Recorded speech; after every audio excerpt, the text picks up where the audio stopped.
I feel like I'm mourning these past versions of myself, how lost I was in certain moments, or how lonely I was, or how ignorant I was to what I was actually feeling, like just like denying how I was feeling at certain points in time.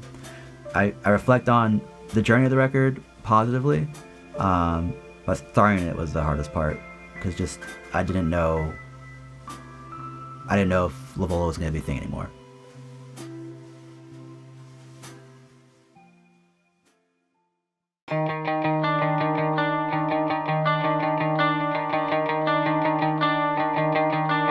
The Velcro Heart was one of the first songs written for the record. How did that song first come to you, and how did it inform the rest of the album's writing and production? That's a good question.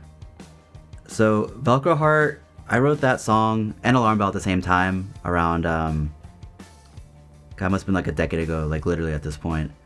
And I couldn't tell you where it came from, like any song, it just comes from somewhere that I don't particularly know.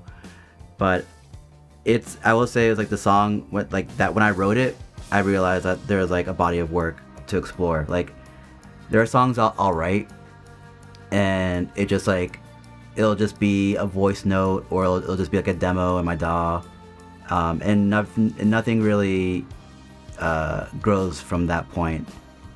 It's like usually when I write one particular song that will like inform a record, or at least that there's something more to explore here. So like Velcro Heart was that song. Yeah, Velcro Heart and Alarm Bell, they came at the same time, and they're kind of like the flip side of the same like narrative. Like Velcro Heart, the chorus is "Stay with me."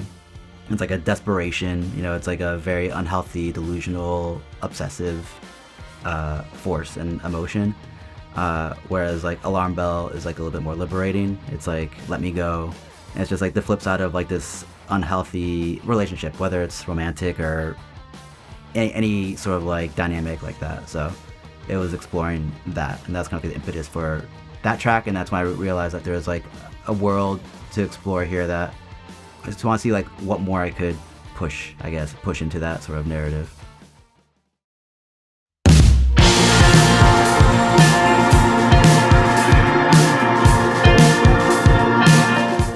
How did the music video come about, and what do you remember about filming? Yeah, I wrote the music video, or the concept for the music video, and I don't know, like with all the songs on the record, they're, in my opinion, they're very visual, and I would often like sit with the mixes and just daydream about concepts for music videos. I'm sure other musicians are the same. And during one of those daydreaming sessions, I was on a walk around my neighborhood in LA, and that's when I came up with the initial concept for it. And I immediately texted Andre, who ended up directing the music video, and he was really excited about it. He was doing video shoots, but I don't think, to the best of my recollection, he had done like a full-scale music video up until that point. So he was really excited about it, and it just kind of evolved from there. Like he ended up like doing the storyboarding. We ended up like creating this vision together. It was like a really, really, really cool collaborative experience, and also like a first for me, because I'd never written to any capacity a music video before. I've like written stories, lyrics, poems, but a video was something that was completely new to me. They slipped in as the door shut behind me. You don't seem to Can you share any backstory on the lyrics for that song? Whew. I'll say this: writing this record in general, the goal for me as a songwriter was to shy away from being abstract, because like in my prior records, like Pears, Cowardice, Black Sea of Trees, I was intentionally being abstract and hiding behind like metaphors. That being said, Cotton Candy Trees was the opposite of that. It was it came from a dream, which is not very common for me to write like songs about dreams I had. I think the only other time that's happened was an old song called Woman Gives Birth to Chair. So this dream was similar in that it was like a really surreal nightmare, and I woke up and I just immediately jotted it down, whatever notepad I had, and forgot about it. And so when I was fleshing out this song, Cotton Candy Trees, that dream came up in that dream journal. I just kind of like ripped it from there. The whole song is like exploring like a disassociation of some sort. So in a sense, it is still like dealing with like themes that I think the record as a whole dives into, but this one is like the one that is like really driven by the narrative of like a home invasion essentially, and not knowing in that moment like who's who and who, like it just not knowing yourself in that moment anymore. So I think that's really the only thing that I can divulge with Cotton Candy Trees without sounding like a psycho. So I'll leave it at that.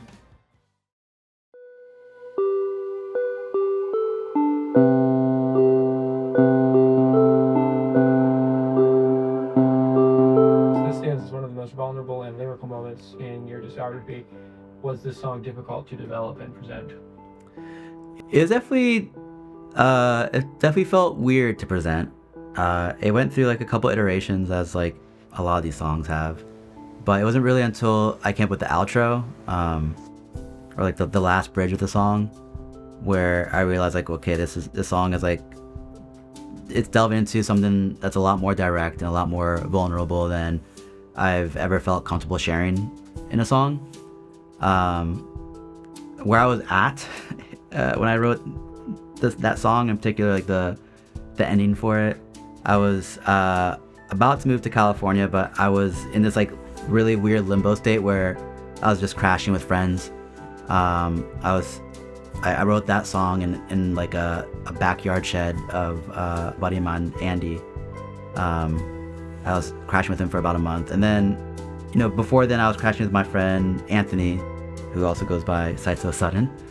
And I think it was just like I just felt, you know, I felt like I was being a burden on my friends, and that subconsciously just like surfaced as I was writing the guitar arpeggio in my friend's shed in his backyard, and the lyrics just kind of came out, and I think that's the moment where I knew that song had to exist as part of the record, because it was always just like an interlude sort of song. They really found a home. It was like kind of pretty, but didn't really feel like a proper song. And it wasn't really until I wrote the outro for it where I realized like this was a lot more powerful than it was initially. Walk me through the production layers. Yeah, another song that went through so many demos and iterations. Initially it was on acoustic guitar, and then it became just a grand piano doing the arpeggio. And then it felt like, I don't know, it just felt too ballady. So I ended up going, or leaning into what I thought the lyrics were kind of like hinting at, which is like kind of like putting this like fake sort of like surface, or fake, just like a face, you know? And so I went with a Casio keyboard, like a really cheap, you know, digital keyboard. That sounds really cool. I love the tone of it. It reminds me of like old video games. But it felt like a more appropriate production choice that kind of like mirrored the lyrics of that song. So once I tracked the Casio keys, it made a lot more sense, and it kind of like brought the song into like a status where it didn't feel like a ballad, or it didn't feel like a rock song. It just felt like it was existing in its own lane, its own like world. So that's when I was really happy with it, and I built the song around that.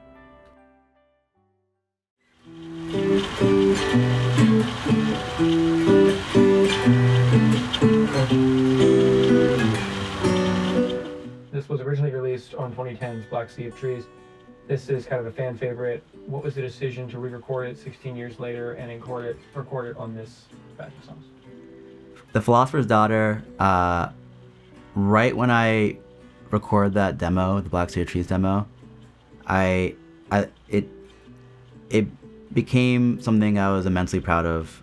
It was my favorite track on that record, you could say, and it's still, like, after every other release, it is still like one of the songs I was the most proud of.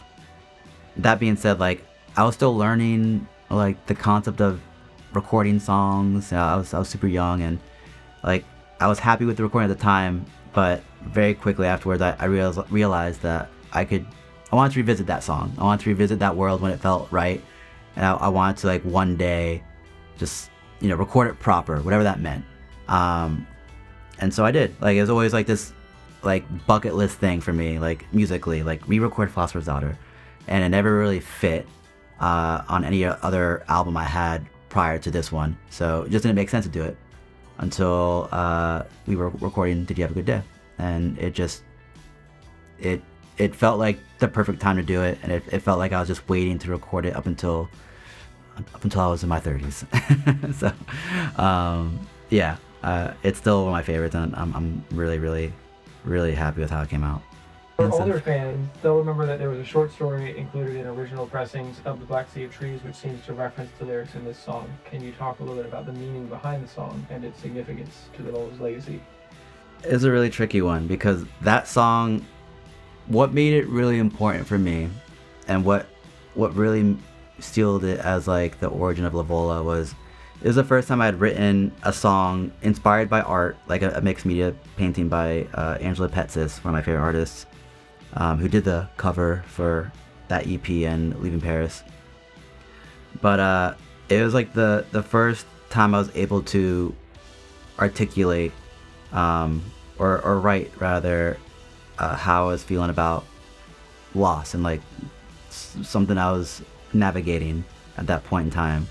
So I didn't really, even though I'm kind of hiding behind like a narrative, like the story, it felt like a little bit more direct and a little bit more vulnerable, and it felt like a blueprint for LAVOLA, not just like sonically, but also like lyrically. I felt like I found my lane. Like I found something that didn't really sound like anyone else. It felt like me, and so it really was like the door opening. Like I think I'm confident actually that Philosophers is the first LAVOLA song I ever wrote, and then followed by like shortly thereafter like Chair, and Paler, etc. But that song Philosophers like really opened the door to like a world which I'd been trying to enter, and I just couldn't up until I wrote Philosophers, and it really started it.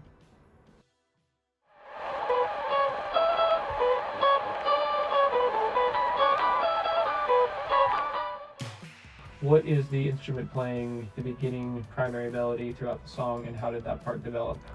Yeah, so that riff, the dun dun dun, that's the one you're referring to, yeah. So yeah, that riff went through a million evolutions, and it was actually the most painstaking thing to design, because initially it was guitar, and then there's a demo with like strings on it, and I realized I didn't want to lean into that, but I tried like a million different synths, and nothing was really like nailing what I had in my head. So it ended up being a combination of a lot of things. I think it's like the combination of like 6 different synths all coming together and distorted to all hell. But the main driving tone, I would say, is this modular synth over here, the Lifeforms SV1 by Pittsburgh Modular Synthesizers. When I ran this through a bit of gain, it like immediately sounded like it needed to be on Mary, and so that was like the foundation for that tone. And then I layered it with some like VSTs, some ones that I used throughout the whole record. But yeah, this synth really opened up the door for Mary, and it really informed like the whole production for that song. Like the ending, with how it ends, with like the outro, how it ends with the distorted like synth arpeggio. Like it just became like something that was like, oh, it could be guitar, or it could be like a rock song, into something that felt a little more industrial, which is like what I really wanted to push that song a little bit towards. It's one of the album's most notable drum performances. Who was the drummer on this track, and what was the writing and recording process like for such an elaborate percussion arrangement? Jeff Rose. Yeah, Jeff did his big one on that one. I would never have thought to put like a drum beat like that over Mary. Initially, it was just like kind of like a basic sort of like indie rock beat, and that's what I figured it would be. And I was showing him the song. I think he heard like one of like the live videos of it from the Cards release show or the Creepy Tiki acoustic video on YouTube. And we were getting together to like do like a demo of it, and he prepared that drum beat.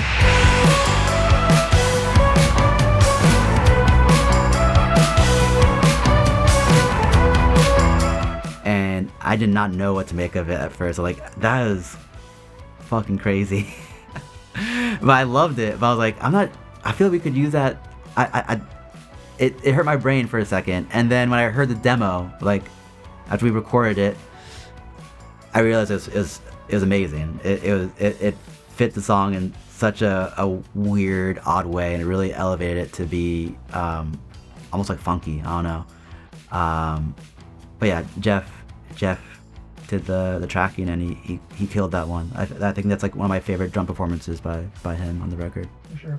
I'll talk a little bit about the process of recording the vocal layers in the outro.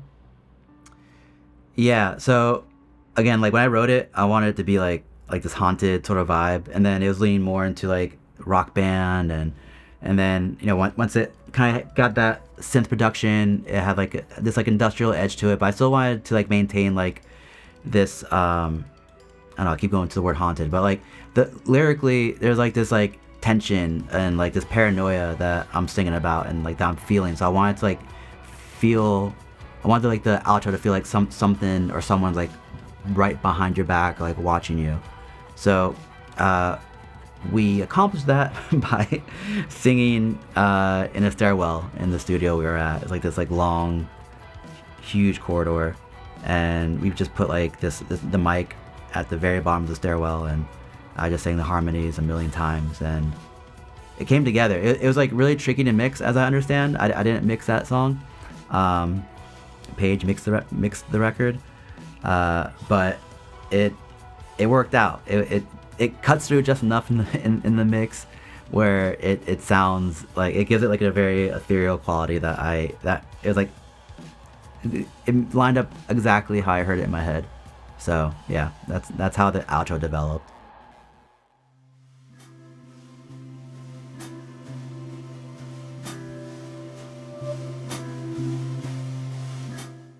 Filmed in Technicolor is arguably the most musically ambitious moment in LAVOLA's current discography. What was the first section written for this song?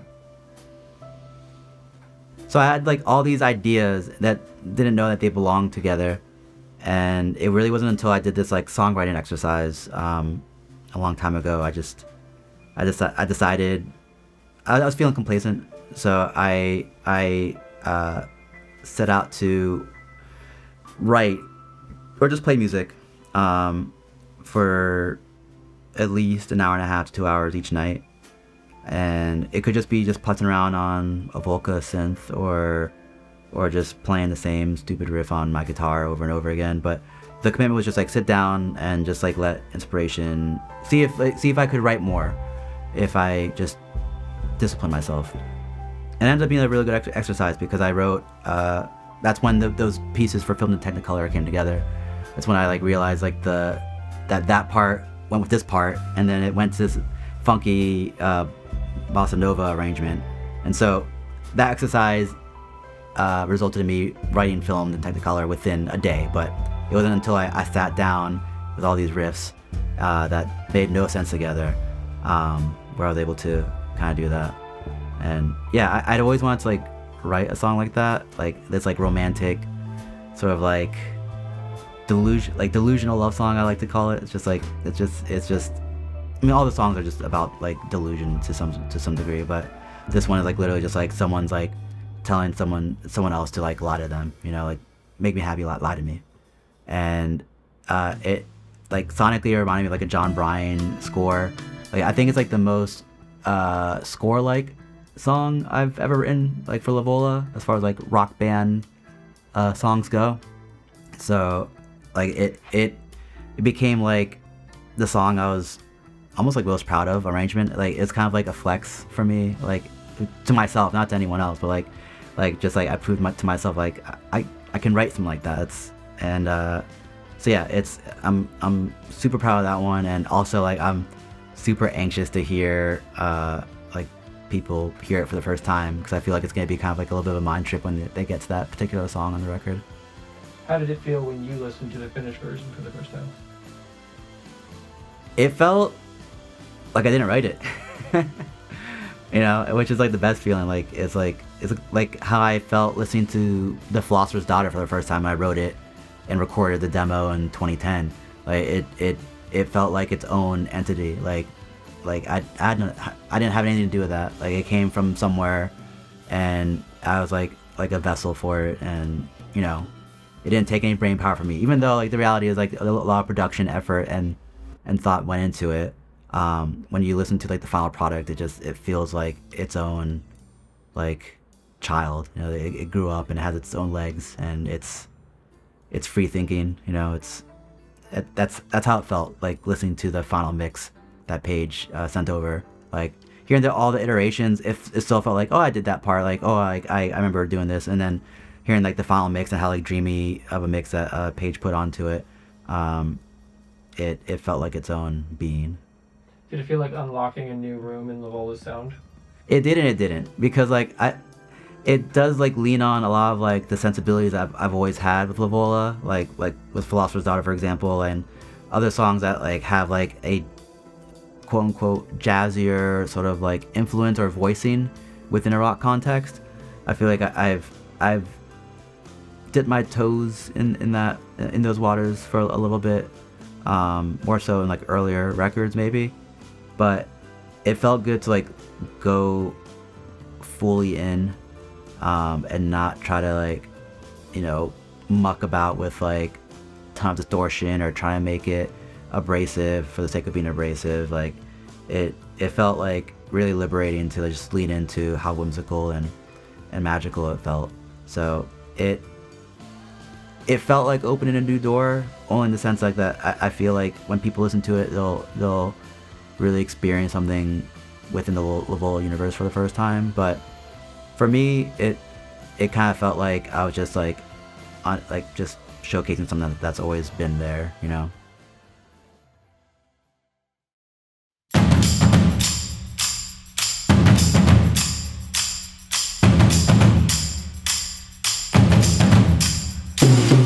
This song is defined by one of the most catchiest choruses that you've written. Which came first, the music or the melody? That's a good question. They came almost at the same time. I think the music came first, but it came about in a really roundabout way. I was producing some synth stuff, like a synth rock sort of tune on the Beatstep Pro and some software I had.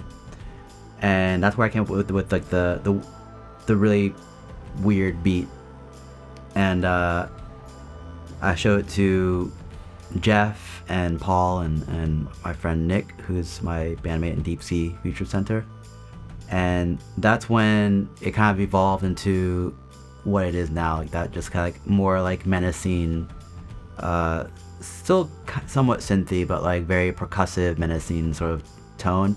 I honestly don't remember what came first. It really felt like it came together at the same time, just in like different iterations. Like I could speak on like how much I labored over the outro, which is called The Magical Box, and like that initially was just like a straight up like rock, post-rock-ish sort of like vibe, and like I've alluded to a few times at this point, I was just like trying my hardest to like not rebel, but like just go against the rock, what I viewed as like a traditional rock band with like the rock climaxes, and it felt like kind of corny to me at the time.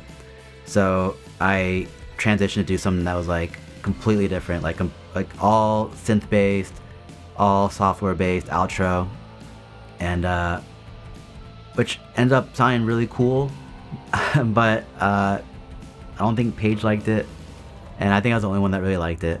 So I went back to the drawing board and produced like a good blend of like a rock band outro, but like with some what I thought were interesting production choices that made it powerful, but not just like not so cliche, I guess. I was really trying to avoid a cliche with this climax. So that particular part and that particular half of the song, that took years upon years to develop, and like so many demos of it. But as far as like the first half, the empty home half, like it was just, that part was pretty seamless. Like that part developed really quickly. I'm not really sure which part came first, the squeak or the beat, but you know, it came together. I'm gonna take that freaking toy away from you.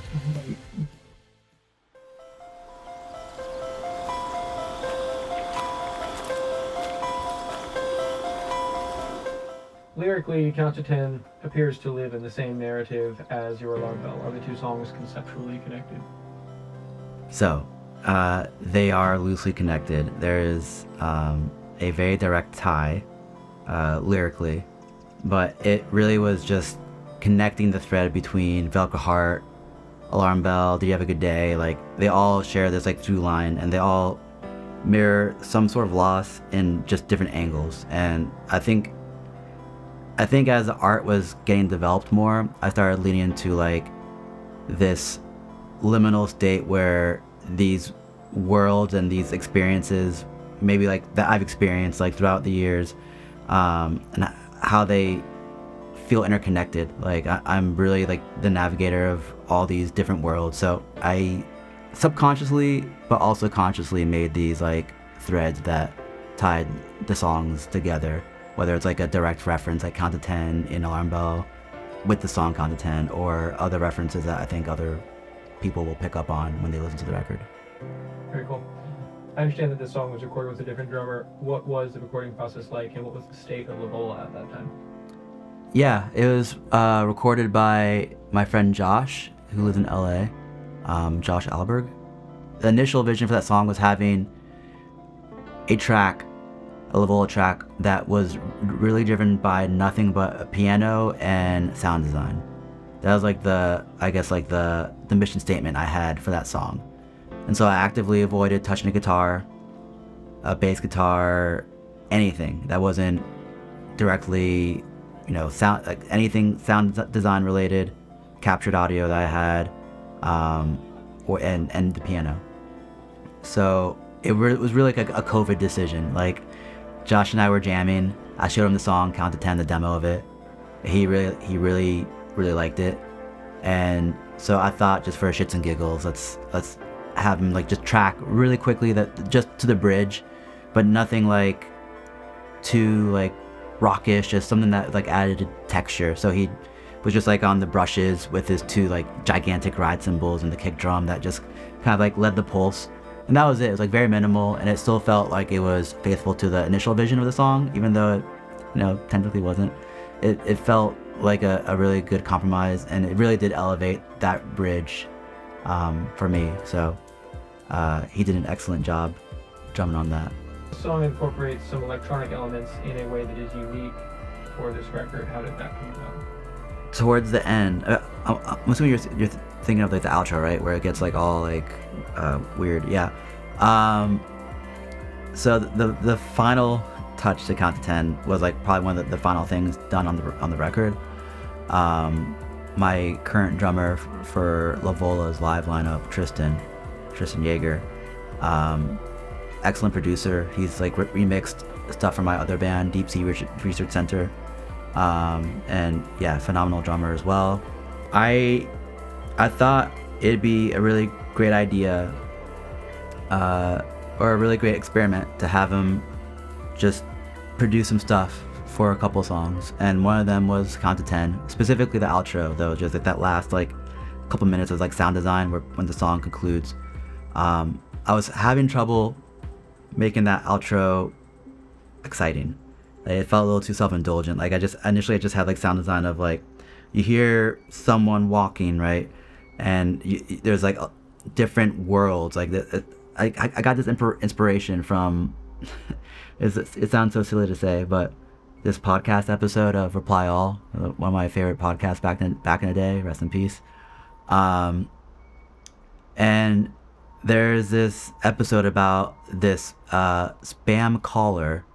It would call different people, and when you picked up, it was just like weird noise, but it wasn't like anything specific. It was like you're hearing two different things. Like, you could hear like a train, but then you'd hear like kids talking. It was like a really weird blending of worlds into this scam call, and I thought that was a really interesting experiment to kind of replicate, especially since like this, I knew the song was going to be leading into the climax of the record, which is "Did You Have a Good Day?"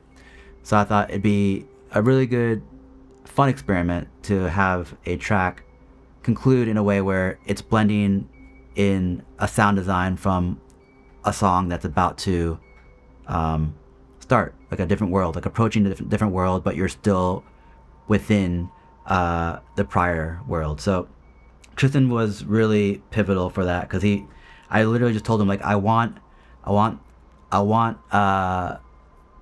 the sound of someone waking up from a dream, right? And I want that dream to be the song coming up, which is "Did You Have a Good Day?" I want to hear the train that the lyrics introduce in that song, "Did You Have a Good Day?" But I still want to feel like you're in the Count to 10 universe, and you're just kind of like getting subtly shaken awake. So he added like this like really cool distorted bass synth that really just felt like you're being ripped away from that Count to 10 world, and you're being thrust into waking up into "Did You Have a Good Day?" So that's where he really shone, like, or shined, really excelled. So yeah, props to Tristan for sure.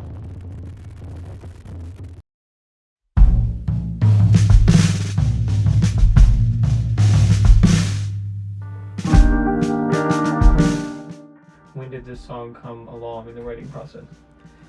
This was the last song I tracked for the record, or wrote for the record rather.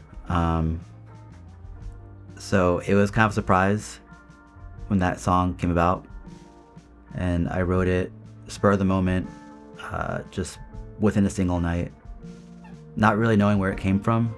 It just came, and I thought that the record was done, and when I wrote that, I immediately sent the demo to Paige, and I insisted on flying her out to LA where we were tracking it, and we recorded at I believe it's called Secret Hand Studios. It's Jeff Friedel, if I'm saying his last name correctly. He drums for A Perfect Circle and Devo, and yeah, his space was super nice, and it was, I mean, as like a huge A Perfect Circle fan, especially like when I was a kid, it was like a really cool experience for me. I would say tracking "Did You Have a Good Day" was like the most fun session of the whole album, really. It was just like, it was written in a single day, and then we tracked everything in a single day, except for, I guess, the strings. But vocals, bass, drums, guitar, bass, I did all of it within a single day. Josh recorded drums on it, rather, of course. But I just remember just like getting there in the morning and just like having the most aggressive itinerary I've ever had for recording. But by the end of it, it felt like just like a magical conclusion to the producing of the record, or at least the engineering of the record. So how were the strings recorded and arranged? Sophie, the violist, she recorded and arranged the initial iteration. She did such a beautiful job with it. With "Did You Have a Good Day?", that song, like, I really wanted to like lean into the whimsy of it. I feel like the heart of the record is with the title track, which, surprise. But I really wanted it to sound like a musical, like just like this magical world where like anything can exist. Like if you believe it, who cares? And it's like the record, a lot of it delves into like the negative aspects of like magical thinking and forms of just like coping, coping with loss. And this song is really almost like embracing it. It feels like a badge almost. Like it's literally like a song of someone who lost someone, and at night they see them again. It's only at night. Like you shut the door, they're there. And even though it's not healthy, it's like who's to say what's healthy and what's not. So yeah, the strings really sealed the deal in just like capturing the magic of that song. How did this song end up becoming the track that would represent the entire collective record? I still don't know. It was such a whirlwind of a tune. Like it was written so fast and recorded so fast. Like I was surprised that it came into existence, but I think the way in which it really painted a different picture of loss compared to the other tunes, which are a lot more emotional or darker even. And this is not that. Whether that's a healthy thing or not, I think that's like up to you to decide. I wanted to shine like a silver lining, I guess. Like the record it just gets pretty deep in the trenches emotionally, and I really wanted the listener and myself, frankly, to close the chapter and close one of the last doors to the record in a positive light. And even if you haven't resolved what you're working through, that it'll be all right.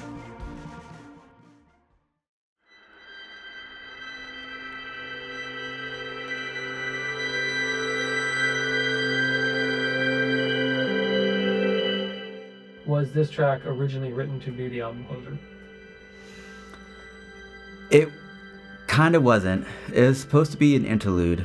And then when I added the lyric reprisal from Suture Up Smile, it made sense for it to close the record.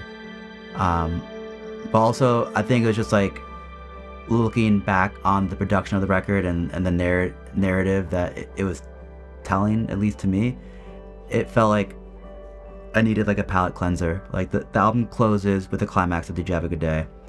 But it really felt like I needed like this safe world.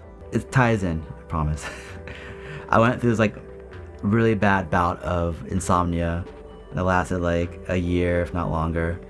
And it was like really fueled by anxiety and depression and me not taking care of my mental health, or just thinking like I can power through it, just the classic, just male behavior with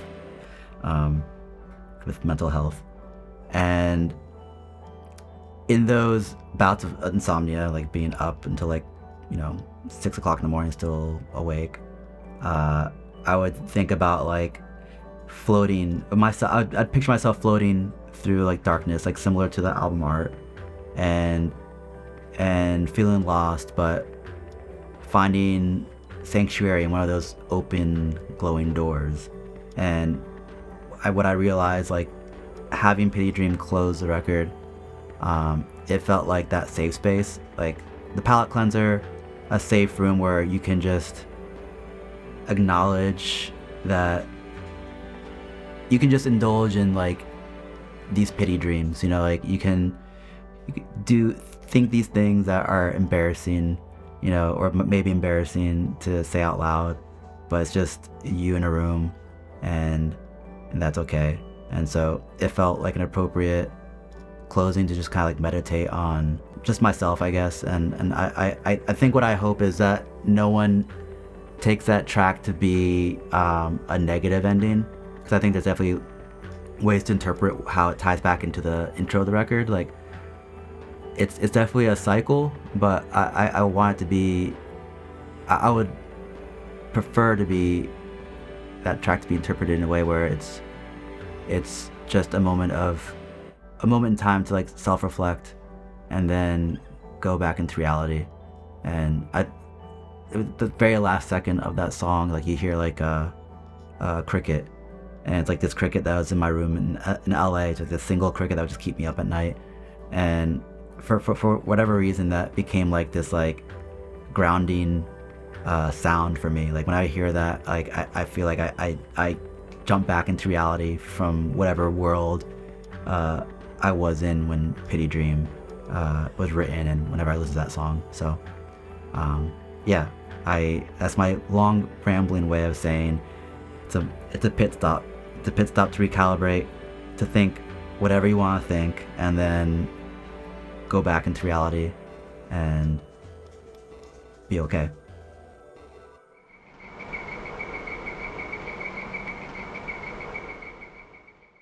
With anything, like letting go anything, like a body of work, especially one that you've worked on for a good chunk of your life, it's bittersweet, to say the least. It's like, it's frankly pretty sad, because it's like a sense of closure, but also like I feel like I'm mourning these past versions of myself, that I reflect on, like how lost I was in certain moments, or how lonely I was, or just how ignorant I was to what I was actually feeling, like just like denying how I was feeling at certain points in time. So I feel like I'm a much healthier version of myself than I was back then, as I was navigating through producing this record in different moments of my life. But sad, like I don't know what I'll be doing after this. Like obviously I'll always play music, but with something that represents such a large amount of time in my life, and a large amount of effort, heart, emotion. All my friends collaborating on this particular album. It's I don't want it to end. I guess I should say, like I always want this record to be with me, and even though that's not the point, I guess the point is, I shouldn't say even that. There's not really a point, but the end goal was always to share it.